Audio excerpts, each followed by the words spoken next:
This is the Root Advice Podcast with TikTok influencer Rudy A.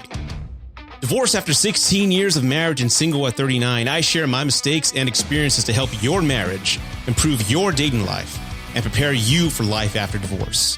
Hey everybody, today's episode is a special one for me because this particular guest, I have been a fan of his for about a year and a half now on TikTok. I've been following him since he had 5,000 followers. Let me explain something, because for me, when it comes to humor, to make me laugh, it's not an easy thing. I am dead inside pretty much, so it's really difficult for me to laugh at anything because humor is just poorly written nowadays. But the Slappable jerk, as he's known in TikTok, his real name is Jack Ryan, very cool name. This man, he's got it for me. Every video that he posts on TikTok, I am laughing out loud or cry laughing because his videos are so hysterical. He's got this unique type of humor. It's called, I don't even know if it's got a name. It's called cringe comedy.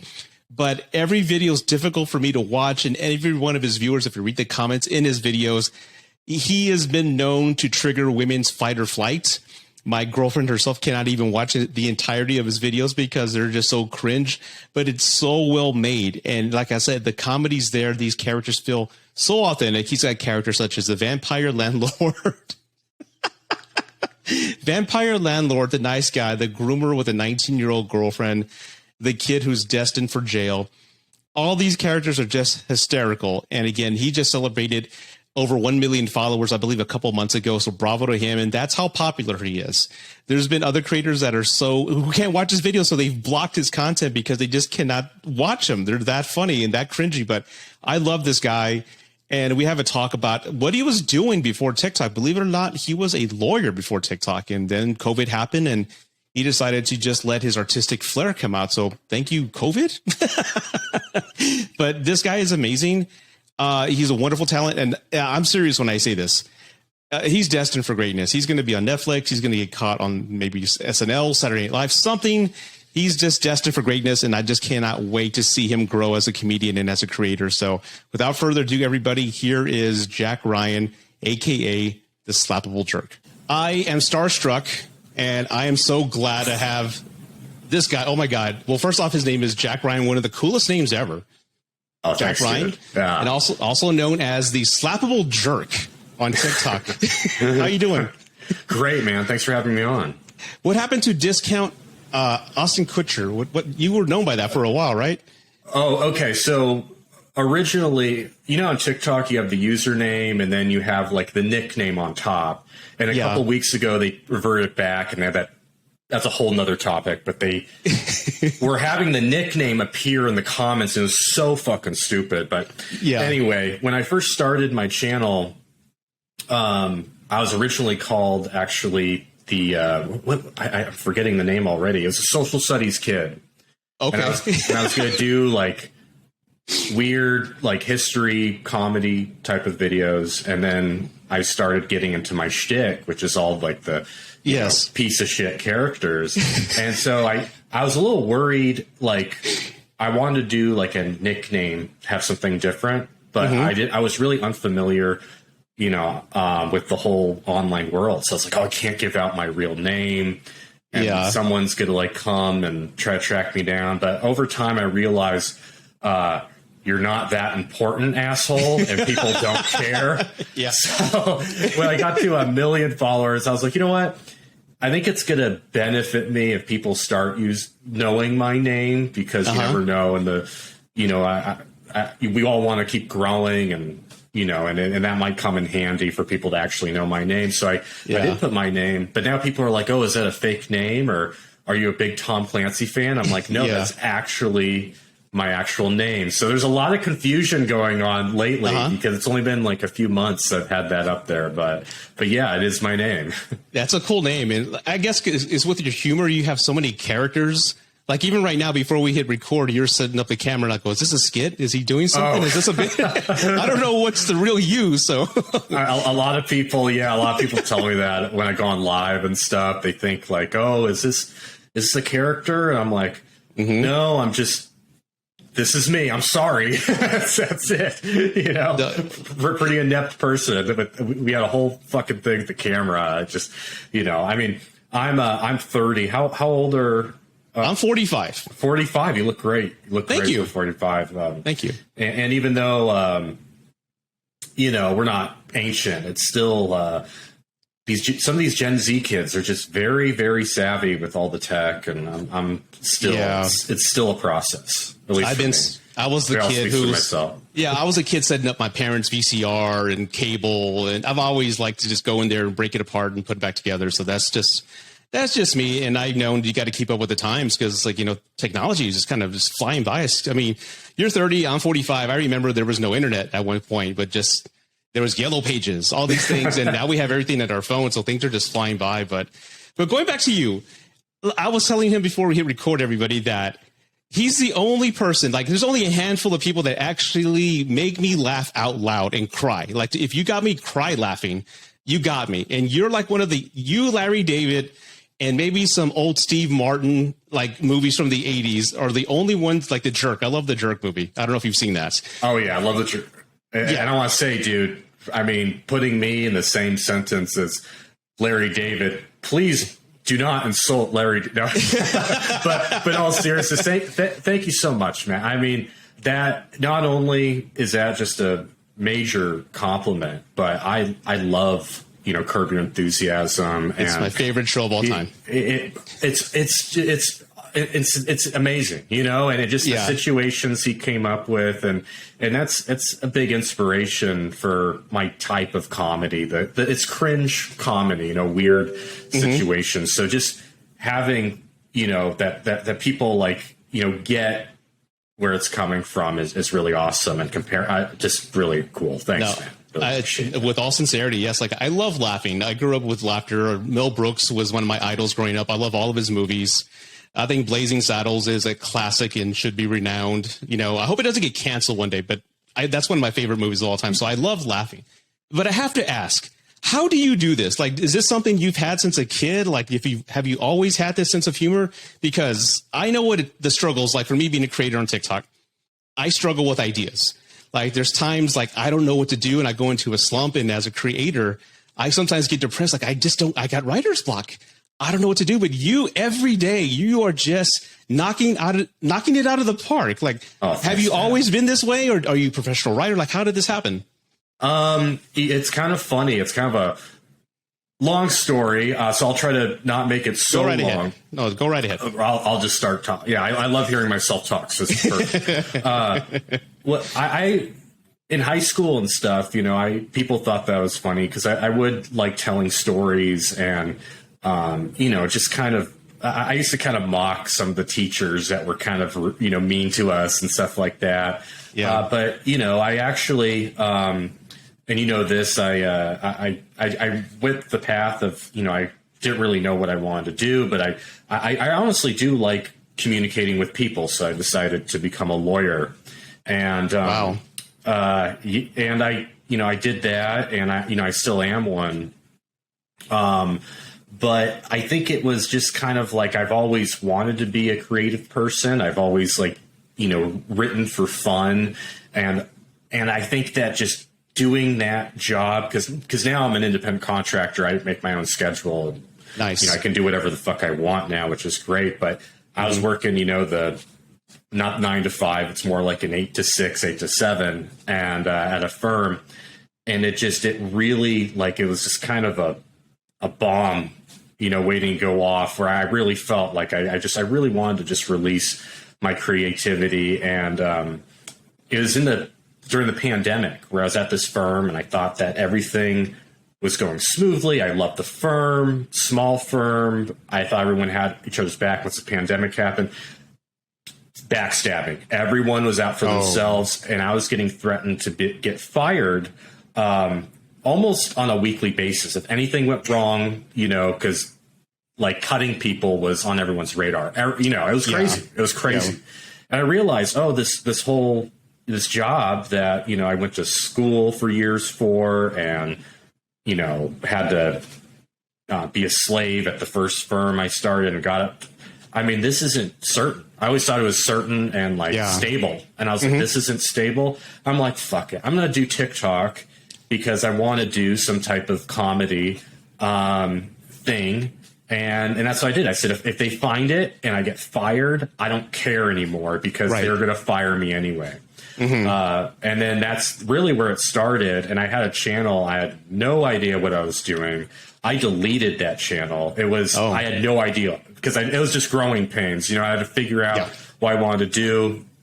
And then I came with a new channel, and then the history thing wasn't really working out. So then I did like I did a bathroom video way long time ago where it wasn't even a shitty character. It's just the anxieties you have about people thinking you took a shit at work if you're in the bathroom for too long.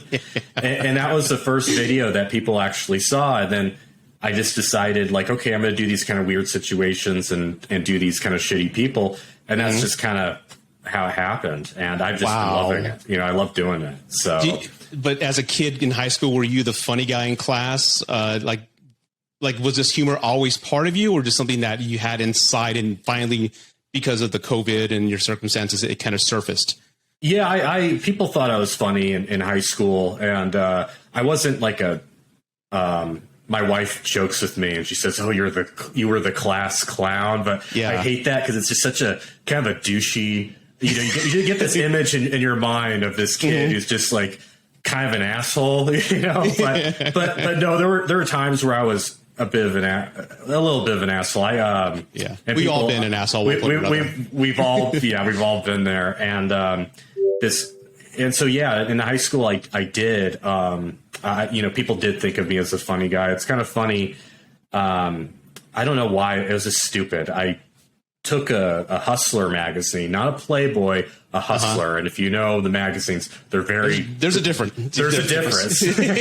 Yeah. And it was a bad one. And I put... I just glued pictures of the Hustler magazine all over this lounge we had in high school. And my math teacher, who was... she was like very, very traditional...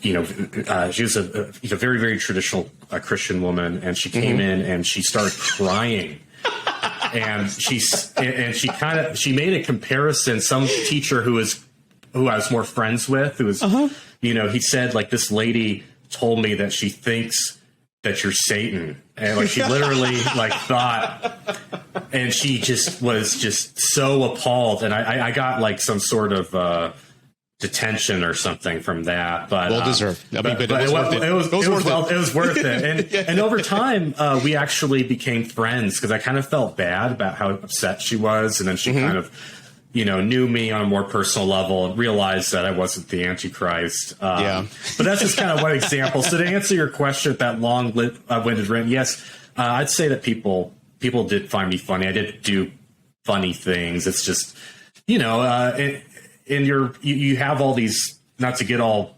woo-woo, but sometimes you just have these pressures to, do these routes where you feel like if I'm creative, like I'm, and I'm not making money at the time, and you feel like, oh, I'm a failure or whatever, and then you do things like being a lawyer and going into insurance defense where you want to blow your brains out every day.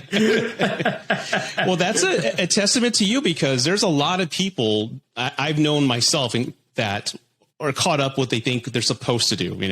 There's a lot of people out there who hate what they do. I mean, they went to school, right? They got educated, lawyers, doctors, whatever, and they're just miserable and they're unhappy, and they're not brave enough to make that leap like you did.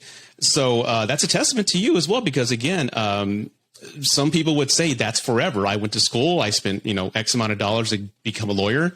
I'm not going anywhere. I'm sticking it through. So again, that's a testament to your courage to do what you want, do what you love, and do what you want to do. And I wish more people follow that approach. Well, yeah, I wish so too. And I mean, I think, like, on one hand, I feel like, oh, I wish I did this earlier, but at the same time, it's you got to have these experiences in order to create. You have to go through some suffering, in order to make comedy. I'm sure like relationships, all this stuff. I finally feel like I have a voice to comment on things in life. I didn't really know what the hell is going on in my early 20s or how the heartaches you get from relationships and just assholes and jobs and all that, and so, yeah, it's the path I took. I'm here, I still get money for those jobs that I do. I have money from what I've done. I get to do it. So, no regrets. A lot of debt, but everyone, everyone, I guess everyone's in debt, and we're all there. We're all there. Yeah. It's just the way it goes. So now I have to. I'm sorry. Go ahead. Oh no, I just wanted to say, even though you didn't ask this, my wife, having a supportive person next to your side, I don't think that I would have, quit the 9 to 5 if I didn't have her. So it's just. I don't know. I just want to say that because she's just very, very, very, very supportive. That is awesome. So I just wanted to add that in there. I'm glad you did, because I've known a lot of men in my previous marriage, including myself, that don't have that support. Like I remember when I first started YouTube way back in the day. This is like early 2013. What are you doing that for? You need to be working overtime. You need to pay these bills. Like, oh, okay. And then you have to give it up. Like there's an old Bill Burr joke. He goes, you know how many undiscovered Jimi Hendrixes are out in the world because their girlfriend said, quit that shit and go get a job. You need to pay for these diapers and pay for these bills. So they give up their dreams. So exactly, to have a woman in your life or spouse, whatever, a husband, to support your dreams, that's a blessing. And you're a lucky man. I'm a lucky man myself. I have a wonderful girlfriend now who supports everything I do. I mean, I'm talking about relationships, and there's 80% of my demographics women. Any one of my previous girlfriends would have been insanely jealous and told me to delete it. She's like, I trust you, babe. Don't worry about it. So I understand what you're talking about. Oh, totally. Yeah. Yeah. No, it's true. I mean, if I was with someone else, like, cause you get, weird DMs and and you get a lot of weirdos, a lot of comments and stuff like that. And I'm lucky enough to be with someone where we're very trusting of each other and have a good relationship. So it's just like people are going to say online it's inevitable. You know? So it's very important. I'm glad that you have that too, because it sucks. It's rare. It's rare. Yeah, it is rare. Yeah, you really do have to find the work to find someone. And men too, well, like if same thing. And, or if the girl is doing well on, and getting a lot of attention or making a lot of money, starts to get jealous. I mean, you have those too. So it goes both ways. Yeah. It really does. So these characters, I have to ask, I love the boomer with the 19-year-old girlfriend.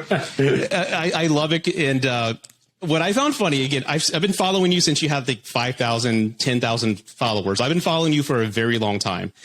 And I was like, well, let me do some research to see if anybody stitched his videos.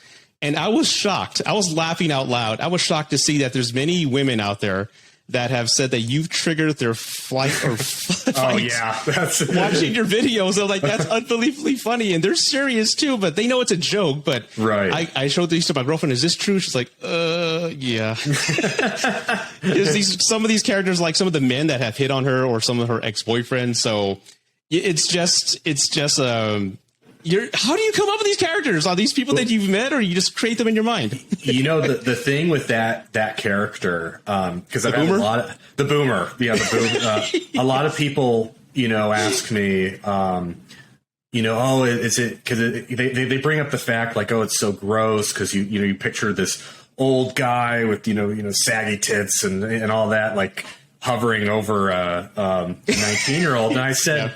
I tell them, I said, yeah, sure. But what really kind of, I just think is weird, about a lot of these relationships that happen. And I just think it's funny to comment on is what the fuck do you talk about? You know what I mean? Exactly. Because like, as you get older, like now that I'm 30, now that the age gap when I'm talking to people who are, 40s, 50s, 60s, we can have a conversation. We have like things in common, but I don't know what to talk about with a 19-year-old. Yeah. I mean, there's just too much, that distance between and what you don't have in common. So I just always thought that's like so funny. Like, and I've seen it too. because my dad, when I was a kid, he had a friend, and he was like 49, and he had a 19-year-old girlfriend. And then so the conversations were just, they were, even as a kid, I knew this is kind of bizarre. You know? Yeah.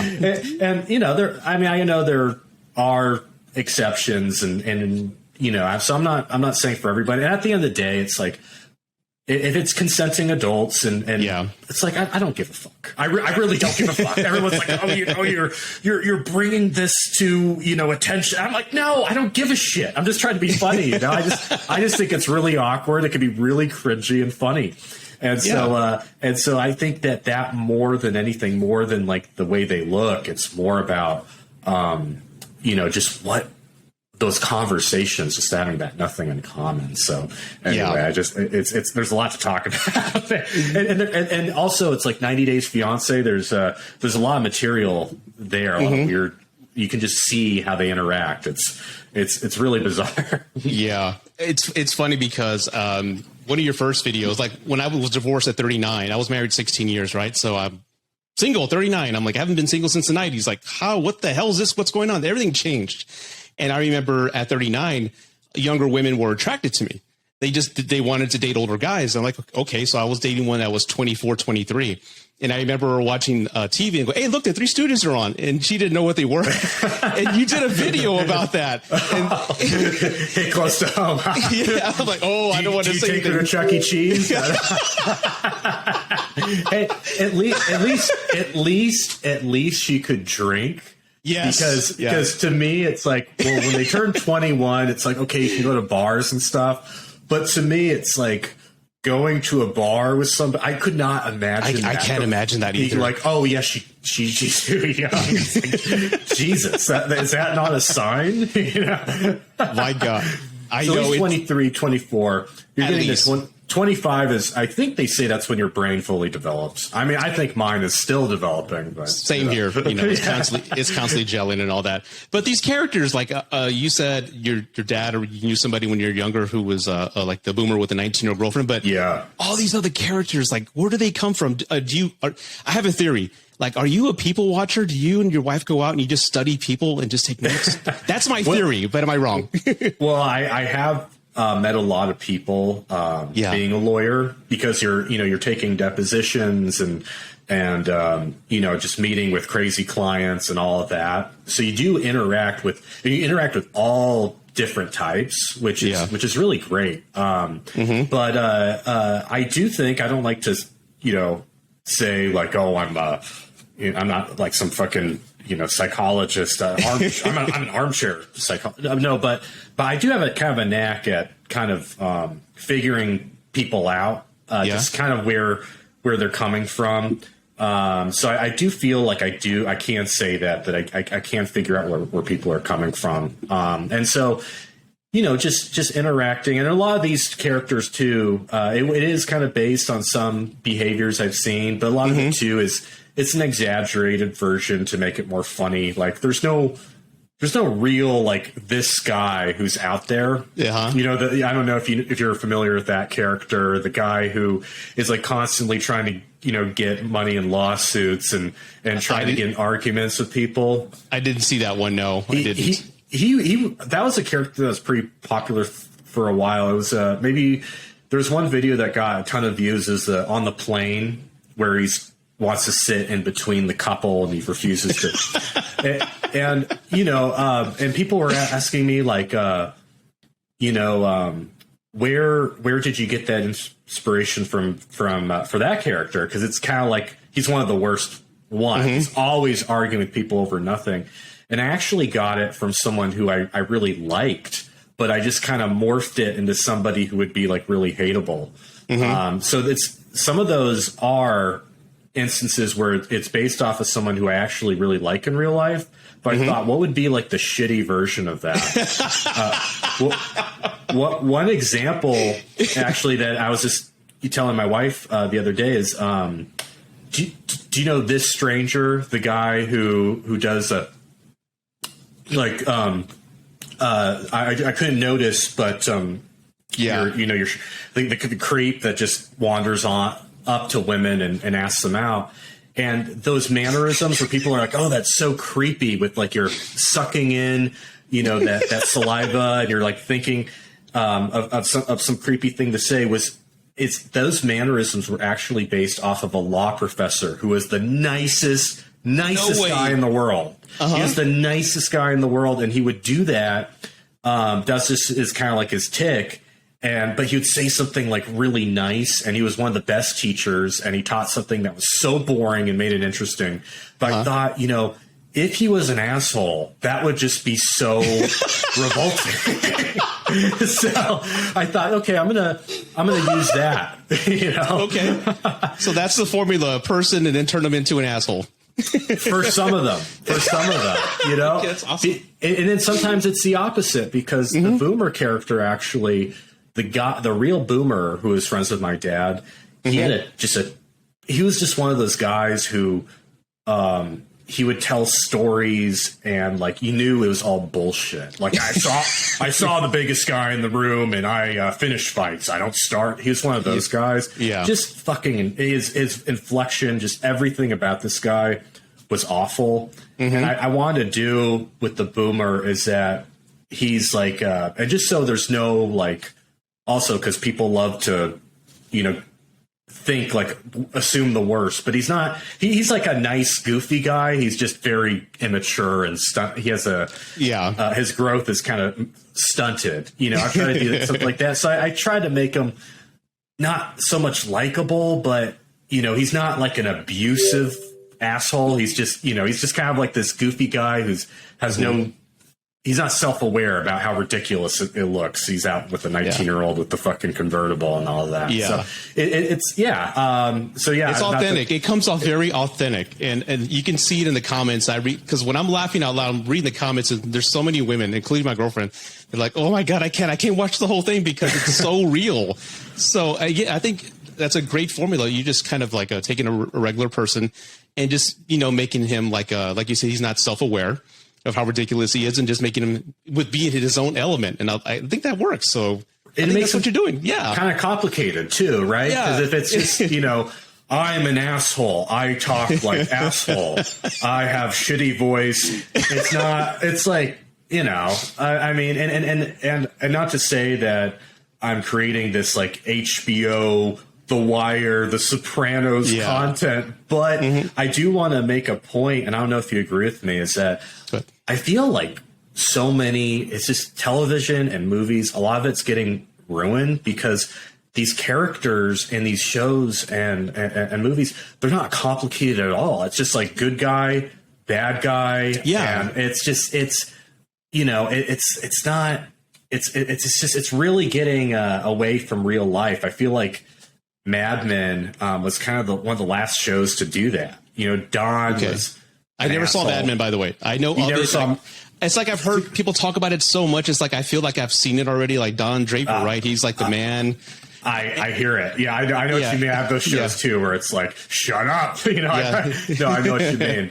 But it's a good show. I mean, it kind of falls off at a certain season and picks back up, but I don't know if you've watched The Wire or. I haven't seen The Wire either. Those are the two shows. Oh my God. God! Get this kid a TV. Get this kid HBO. Everybody has been telling me to see The Wire for like 15, 20 years already. It's one of those shows where it's not outdated. You can watch it now, and it's like, wow, really get wowed by it. It holds up today. Same with The Sopranos. I don't know if you've seen that show. I saw the last 4 seasons, I think. Yeah. I didn't like the finale, though. I don't care how experimental it was. I don't like it. Yeah, it was a little, I'm not going to argue with you there. It was a little bit of a dud,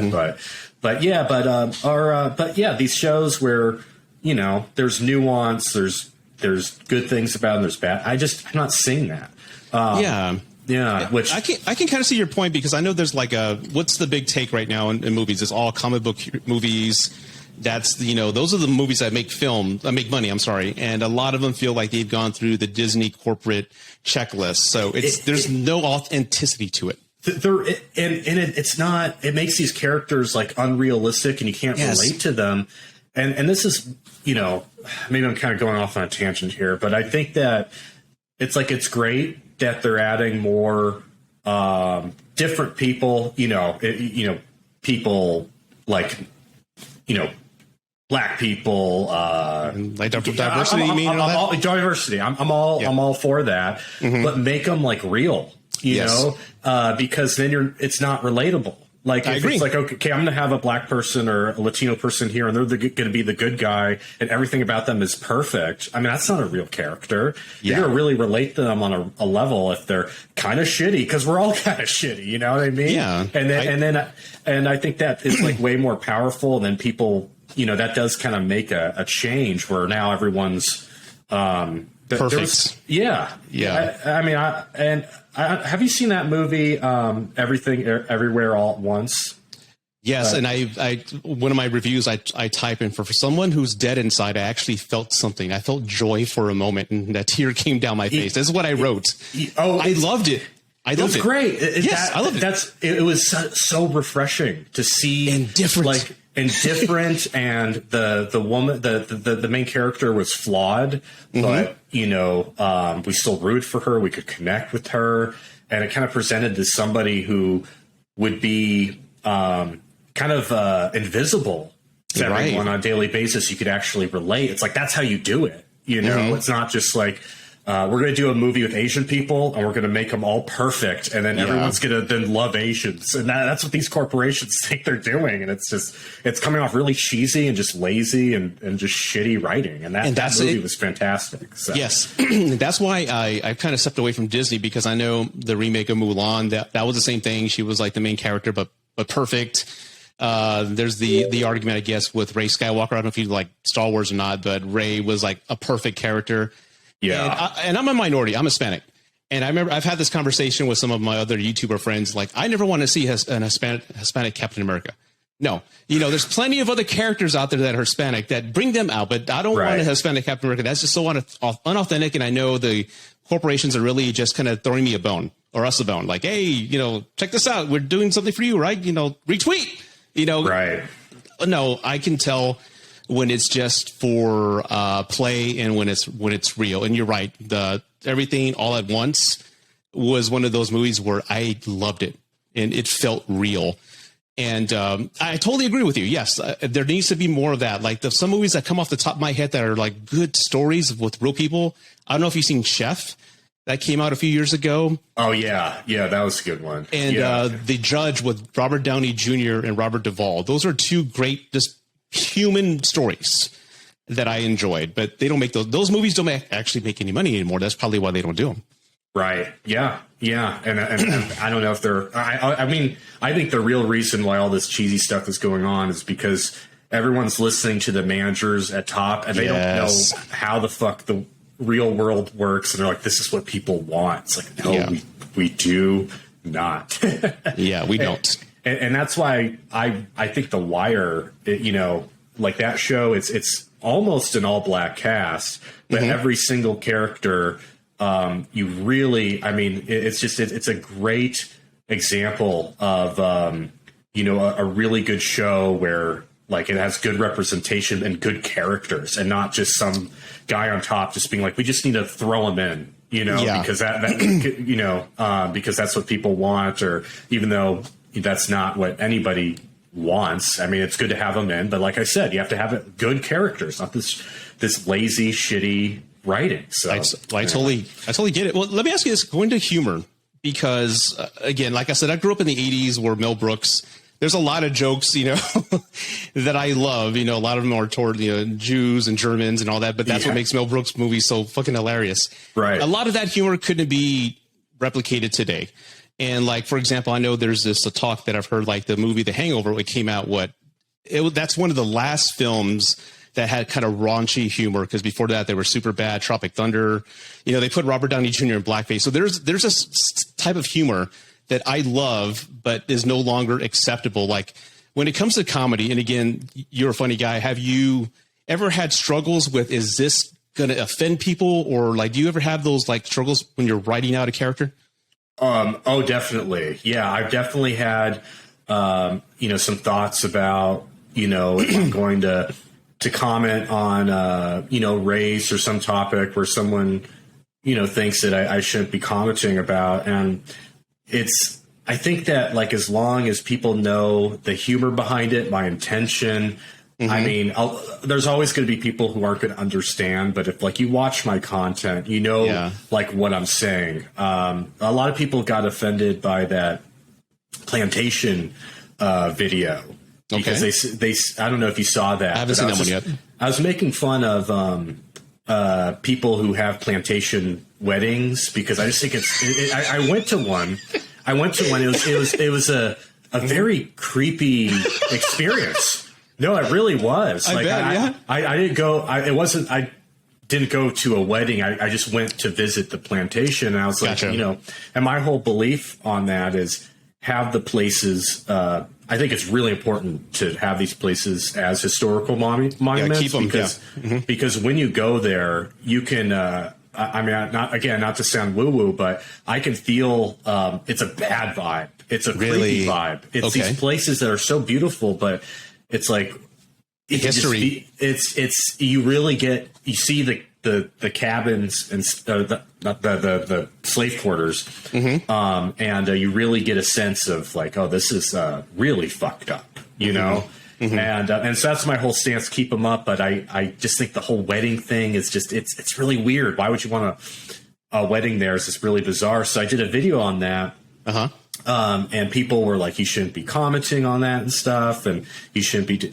And I just like, people wanted me to take it down. I'm like, you know what? Like, my intention is that I'm obviously making fun of people who have, weddings at here. I'm not like trying to make light of slavery. And so that's kind of my position is that, I understand that if I do something that is insulting, there's certain areas where, okay, maybe I don't have a place.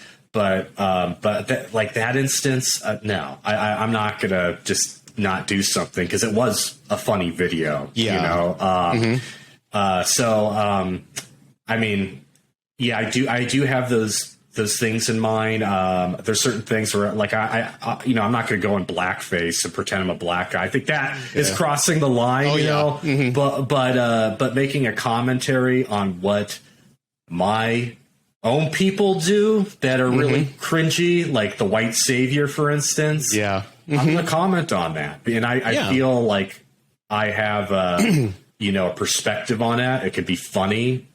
And, all I can say is I'm sorry you're offended, but, sorry. Why is it you think nowadays people cannot take a joke anymore? That's a good question. I mean, I think a lot of people... I think the problem is that when you talk to people in just real life situations, most people are, I feel like, pretty normal, and people just want to have their lives and live their lives and be happy. And I feel like a lot of it is kind of this narration you see in the media and online is that you see a small percentage of really loud people who are given the most voice. The loudest always get noticed. And I feel like a lot of people are just kind of afraid to, like offending people, are afraid of getting in trouble. And I really don't like the direction it's turning, because I mean, there are some good things. There are, a lot of advantages to addressing some of these things that we never thought about before. But, when you get into stuff like, you can only be, for instance, like a trans character or trans person to play a trans character. When you start getting into that stuff, I really don't agree with that. Because you got to think, it's like, okay, so does that mean that a trans person can't play a cis person? Is that what we're going to do? Everyone's going to be, that's not good. So I just think that, I mean, I think that's kind of part of it. It's just the loudest people, they have the most voice, unfortunately. It's the small minority of loud people, but most people aren't really happy with this shit, you know? So anyway, and it goes both ways too. I mean, I know I'm talking about, when we talk about cancel culture and stuff. We're kind of talking about, associating with the left, but there's also people on the right that are super loud and obnoxious and kind of pull them into a whole group, and people don't find them fucking annoying too. It goes both ways. I'm kind of like I'm really annoyed at everybody. I just kind of can't stand like all of that shit. It's just it's exhausting, you know. It really is. It's taking the fun out of life because, again, I grew up in a different generation. You know, there was Don Rickles who would just go and roast everybody. And now, you know, Chris Rock comes up and Will Smith goes and punches him with a silly joke. Things like that. Standing ovation. Yeah, that made me so sick. And it's like, we need to laugh at ourselves sometimes. I think satire is on the verge or possibly will get canceled. And we need satire. We need to laugh at ourselves. You know, we're making fun of us and look how stupid we're acting. We need more of that. And that's why I love Blazing Saddles, because it takes racism and makes people who are racist into idiots. It takes the power of the words they use away from them. And it's showcasing, hey, you look how dumb you're acting. This is exactly what you're saying and how you're behaving. So that's the brilliance of it. And my fear is that movie will get archived and put away in the next 10, 15 years. And that will break my heart. Right. Yeah. No, it'll break my heart too. Especially, it's all about and Chris Rock even had a whole bit about it's the context and the intention which the words are said, and not just like the words themselves. And it's unfortunate that it's not. I don't even think it's like people are forgetting that. I really think that what we're seeing is really a small percentage of people that are really loud, and a lot of them, you know, quite frankly, are mentally ill. You know, there's a lot of mentally ill people who are really frustrated with their lives, and you know, I'm talking about these insane cancellations, and it goes with the same with you know, some of these people who are on the other side as well. It's a loud voice, and it's not from them actually being angry, and, you know, at the situation. It's more being kind of like angry at the world. It comes from someplace like much deeper, and that's really nothing to do with the actual like problems. So I 100% agree on that. And speaking of, you know, people with mental problems, that's a perfect segue. You have a YouTube channel. It's called Snacky Cakes, I believe is what it is. Snacky Buns, actually. Snacky Buns. There you go. And I've never visited your YouTube channel until a couple days ago. And you have a video. It's called The Evolution of the Incel. And again, I know of your content. I know of your comedy, and I love it. So I was expecting the same type of material on your YouTube page. And here it is. There's this 40-minute video. And for those who are listening, I have horrible ADHD. It's tough for me to sit through a 60-second TikTok, much less a 5-minute video. And your presentation was so well done, well put together, that you had me I watched the entire 40-minute video and learned a lot about incels. And first off, I applaud you for the quality thank you. and your storytelling, but what drove you to tell that story? Well, thank you very much. That really, really means a lot. Because I did put a lot of work in that video. So it really means a lot, man. I really appreciate that. I just got really interested in the whole incel subculture and just kind of the way of thinking, because I saw, and I'm not going to reveal his identity because this guy has enough problems on his own. But I saw this guy on YouTube, and then he had a Twitch, and I started watching his Twitch, and it's pretty amazing what you can find on Twitch. Wow. And without revealing his identity, it's a guy who he lives in his parents' basement, literally. He, you know, doesn't have a girlfriend, never had a girlfriend. I think he's like 33. You know, is definitely living a very, you know, very altered reality than what was actually happening. And I was very interested in him because he's not the only person, and there's a lot of men, younger guys, 20s, going up into this guy like who are in their 30s, who are very ineffective in life, and also very entitled, which I talked about in the video. And I wanted to do something about it because it's even though, you know, because for those of you who don't know, incels, it's involuntary. They have a lot of resentment towards women. You know, they kind of feel like society and women are fucking them over. It's a very misogynistic and bad way of thinking. But I really feel like there's a very big mental illness problem going on with these men. And a lot of it is exasperated by just bad parenting and ineffective parenting. And we're getting a lot of ineffective men who are very resentful because they don't have these abilities to interact with women, and they've been coddled by not just their mother, you know, which is, that's what I noticed with a lot of like the school shooters, for instance, is it's coddling by the mother. People like to blame it on a lack of a father figure, but the mother is very important as well. And I don't mean to interrupt, but my girlfriend, I don't know what it is with women nowadays. She loves these horror documentaries, serial killer documentaries. So that's all we watch every night. And there's a common denominator with every one of these stories. Like they had a horrible mother who was their deity. And then when you mention that in your video, I'm like, this guy's done his research. I mean, it's true, because all these serial killers are like, their mother just holds them up in this pedestal that they can do no wrong. And that's also the origin of a narcissist as well. And they have this complex, and they look at their brother a certain way. But go ahead. I'm sorry. I didn't mean to interrupt.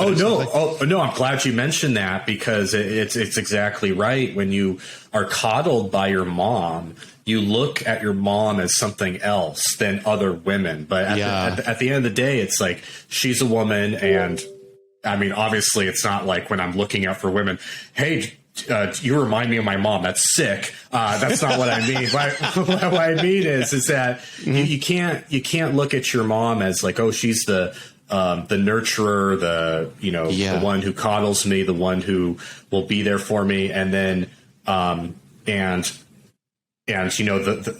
dating pool is just like this thing that I need to have, that I need to conquer. It's something different from the mom. It's this weird way of thinking where, and a lot of guys do think like that, and I think that the problem with incels is that not only are they coddled, entitled, and think of women as objects because of that relationship with the mother, but they're very ineffective. Because if you are effective, there's guys out there who are getting girls who are entitled too. Well, not entitled, but I'm effective. You're effective. If you're effective, then you're not an incel. You're just an asshole. And there's guys like that too. But I don't feel with those guys. That's a whole other issue. But the thing is that when you're looking at this thing that you need to have, that's an object, and it's like a necessary thing in your life, and you can't get it because they're not taught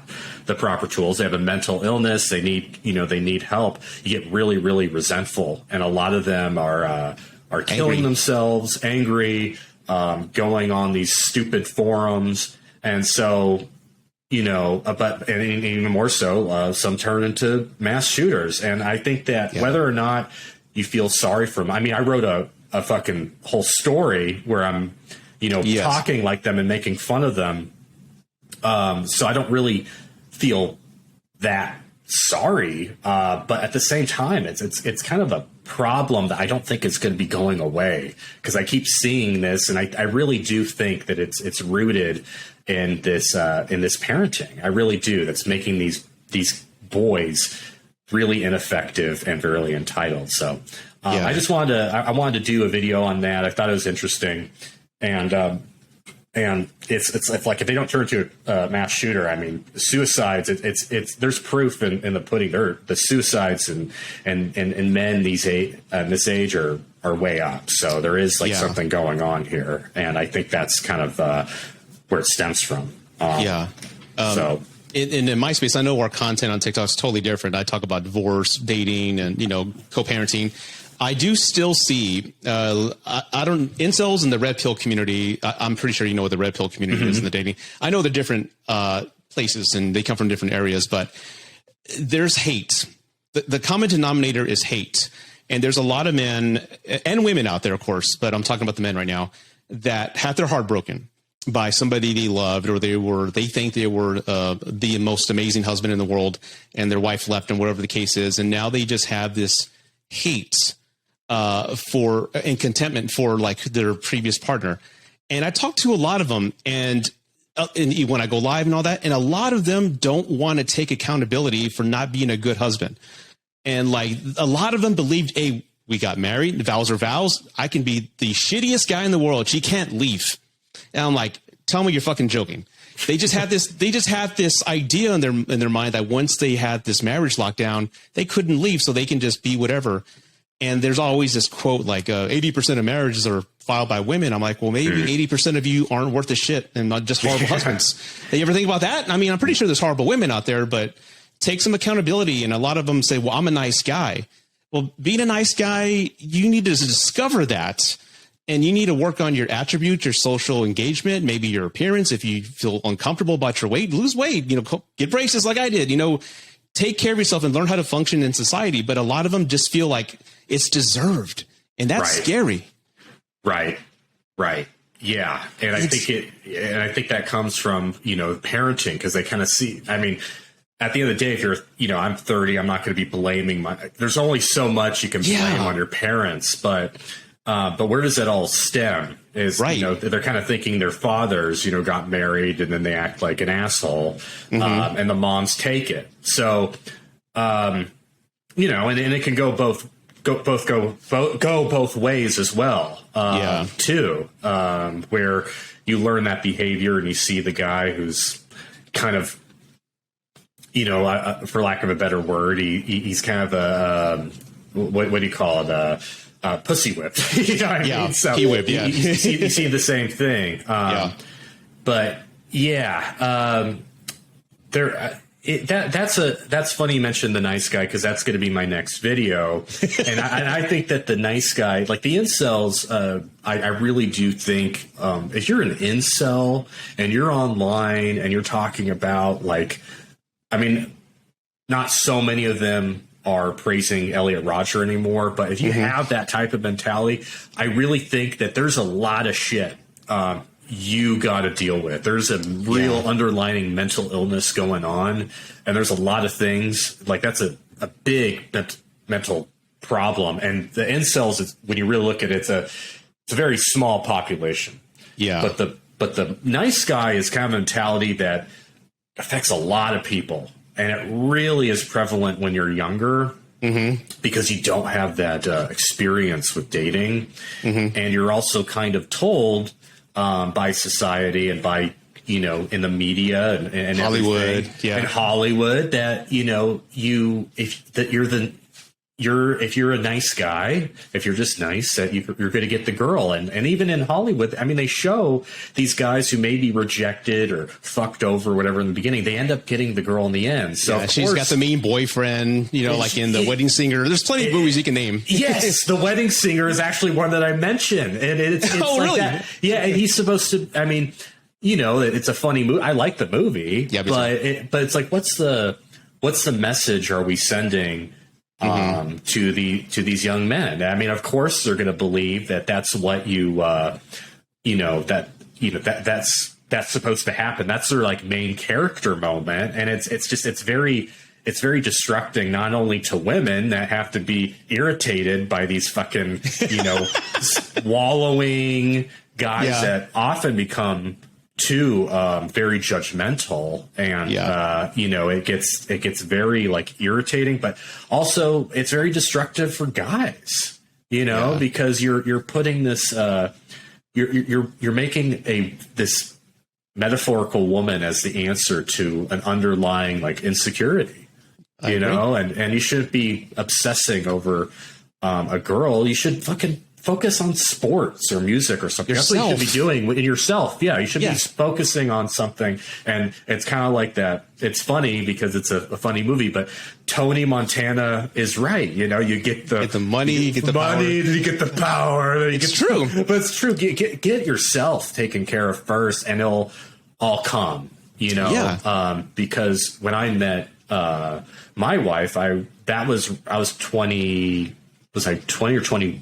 We've been together a long time. Mm-hmm. And that was just when I was starting to, ground myself. I mean, we've grown together too. Obviously I wasn't, I mean, I'm still growing, we grow every day, but before that, just all that just nonsense that I had those thoughts like, she doesn't like me. And I feel like I'm the only guy. It's like, shut up. You're right. And that's when I went, everything I learned in the dating world was by accident. Like after my divorce, I loved my life. I loved my career. I had a YouTube channel I was finally able to work on. I just had plans and I was just happy and I didn't need anybody else to make me happy. And apparently that's the secret ingredient to be successful women. Because when I went out there and I'm like, oh, you don't want to date? Okay, fine. Cool. Yes. What do you mean? They expected me to react a certain way. But if you're happy with your life and you just love what you do, you're a man of ambition, you have plans and drive, that attracts women. It's like you're a star and gravity's pulling them to you. And if you come off needy, desperate, lonely, that's what do you call it? Repellent. Yeah, exactly. And that's what a lot of these incel guys I feel are projecting. I had a friend who's an incel. He lives with his mom. He's in his 40s. And I stopped talking to him 3 years ago because I remember we go on the date.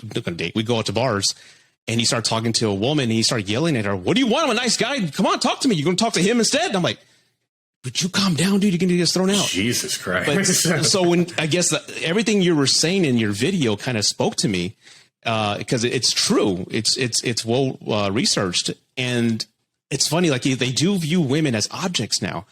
Because literally do. Because that word gets thrown around a little too much, but they literally do.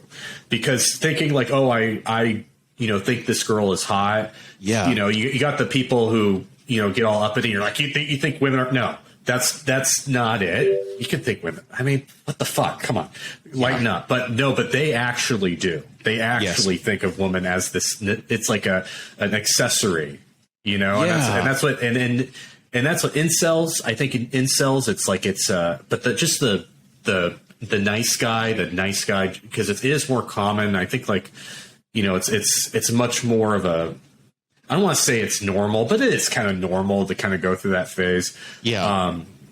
They look at it more, I think, as, they like an answer to their problems. And like you're saying, women are, they're smart. They're going to sense that. And they're going to know right away that you're talking to them only to make themselves feel better about themselves. It's not actually because of this. So. Exactly. Yeah. And real quick, I know we're running low on time, but you're a writer and you wrote 2 stories. I didn't know this. You have them right here. One's called The Character. You sent that to me, and I haven't gone through the whole thing yet. But you also wrote a horror story called The Big House in Buffalo. Tell us about that. Oh, thank you. Thank you for mentioning these stories. Yeah, the first story, it's Please Refer to Me as the Character. That was the one that I was talking about, where it's narrated by an incel. It's really, really cringy and kind of goes over it's just kind of shows kind of the way they think and more. It's like a Discord mod. Its themes are kind of like insecurity and and read it. It's a good read. And then that other story, it's a horror story that I did about a few months ago. It was just an idea I had, and it's got a good ending. It might take you off guard, and it's pretty creepy. And the one I recently did, it's modern. That one is based in the 1970s, a horror story. And it's based in Buffalo. And the reason why I did Buffalo is because Buffalo has these houses where they're very pretty. They're very like the Victorian Anne style houses. They're very cool, but they're kind of eerie in a sense. It's kind of eerie. The style, it's kind of spooky. So that's kind of why I chose that area. And but anyway, if you guys are interested, you should check it out. They're both on Amazon. Thanks for mentioning that. No problem. Again, I know you had sent me like the character novel, and I haven't, like I said, I hadn't finished it yet. But take your time. It's long, so Yeah, okay. But have you always wanted to be a writer? Is this like your first 2 novels, or have you been writing your entire life?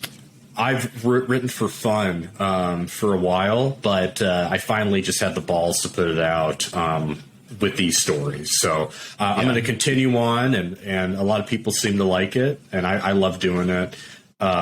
So yeah, I'm going to keep on doing it. Awesome. Well, Mr. Jack Ryan, thank you so much for joining me on the podcast. It really means a lot to me. You're hilarious. And again, please keep doing what you're doing. You just crossed over 1 million followers about a month ago. If you don't have your own Netflix skit show within the next year, I'm going to be pissed, because you're destined for great things, man. You're just a rare talent, and I love what you do. You're too kind, man. I really appreciate having me on, and we'll have to do this again sometime. I had a lot of fun. Absolutely. Thank you, everybody, so much for listening. Please go to Jack's social media accounts are down in the show description to follow and support him. Also, did you like the podcast? Did you enjoy the content? Please leave a rating on whatever streaming platform you're listening to. If you're listening to this on TikTok, please leave a comment and like and subscribe. I'd love to hear back from you. And as always, everybody, thank you so much for your support on my new channel and this new podcast. It means the world to me. Till then, I shall see you next week, everybody. Take care.